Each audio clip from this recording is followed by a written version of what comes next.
இதயத்தை தூய்மையாக வைத்துக் கொள்ளுங்கள். 3, மைல்டு டங், இதமாக பேசுங்கள். அழகாக பேசலாம், நல்ல சொல், மைல்டு டங். சவுண்ட் மைண்ட், விழிப்புணர்வோடு கூடிய புத்தி.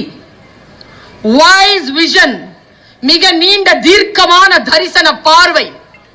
தள்ளாடாத கால்கள், கால்கள் தள்ளாடாமல் பார்த்துக் கொள்ளுங்கள். இங்க தடுமாறுனா இங்க தடுமாறும். 6 விஷயங்களை கைப்படுத்திக் கொள்ளுங்கள்.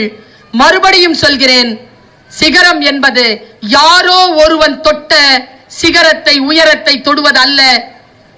என் உயரத்தின் எல்லையை நானே தொட்டால் நான் சிகரம் தொட்ட மனிதராக மற்றவர்களால் பார்க்கப்படுகிறேன். வாருங்கள், நம்முடைய சிகரம் என்பது அடுத்தவர்கள் சிகரம் இல்லை என்பதனை உணர்ந்து கொள்வோம். 6 விஷயத்தை சொல்ற. கைகள் முதலில் சுத்தமாக இருக்கட்டும். இதயத்தை தூய்மையாக வைத்துக் கொள்ளுங்கள். 3,